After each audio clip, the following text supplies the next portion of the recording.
Dahan-dahan yung balon mo. Hoy! Mukhang maganda ang naging pag-uusap niyo, ah. Ay, nako, salamat naman at nabunutan ako ng isang tinik sa dibdib ko. Di bale, Nay, bukas naman. Trabaho naman ang bibigyan ko ng pansin eh. Hindi naman pwedeng baliwalain ko lang yun. Ay, nako, huwag mong intindihin yon. Buti nga si Mang Vernie kanina ang nandun sa center. Ay, nahihiya nga sa'yo. Itong sabi kakausapin daw si Madam. Buti nga pinag-half day ako nang hindi ako naabutan nung dambuhalang yun, ano? Uy, ikaw, tawa ka ng tawa. Masyado kang masaya, ha? Naku, maligo ka na, magbihis ka na, lagkit-lagkit mo na. Sige na, palit ka na. Dali. Amoy nga. Naku. Naku, maasim na yan. Tay, huwag mo kaya alis na. Oo.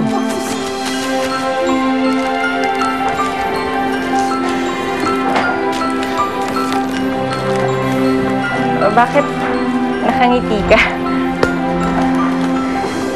Helen, naaalala mo ba noon nung sinabi ko sa'yo kung sakaling magkakaanak ako, ang gusto ko yung nanay niya maging katulad mo? Natutuwa lang ako na si Nino sa'yo napunta. Alam mo, nasesi ako dahil pakiramdam ko, ang dami namin pwedeng gawin, ang dami kong pwedeng ituro sa kanya. Ang dami namin pwedeng laruin. Pwede ko ituro sa kanya. Gusto ko matutunan niya yung mga gawain ko. Nasa ganun maging proud siya sa akin. At saka, Helen, kung sakali lang na iniisip mo na kukunin ko sa'yo si Nino, hindi ko gagawin yan.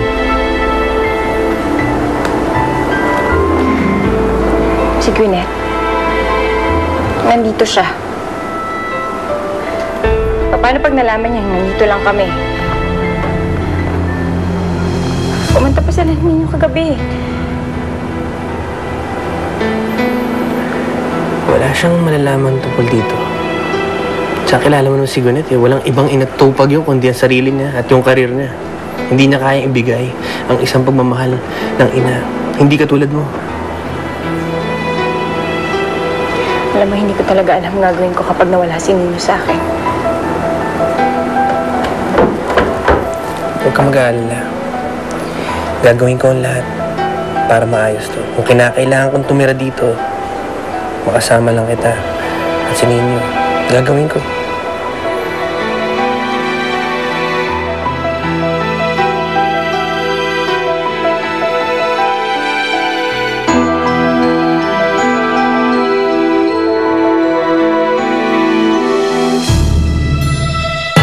Tinatago mo siya sa akin, Borge. Mas nauna pa nga siya umalis sa akin eh. Actually, papunta na ako sa studio niya. Are you telling me hindi pa siya bumabalik dyan? Hindi ko nga alam.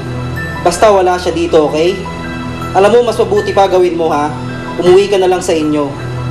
Hindi ka ba napapagod sa kakabuntot mo sa kanya? But where could he be?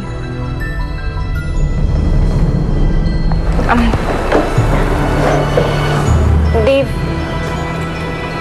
marami pa tayong dapat asikasuhin para sa kapakanan ni Nino. Hindi na dapat natin inuuna yung mga sarili natin.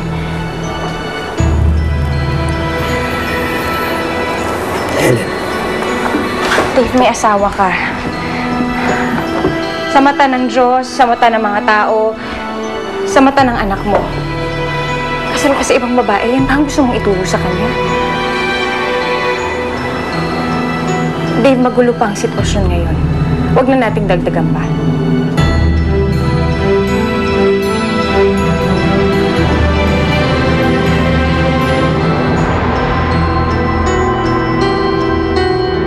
Ang 24 oras pa.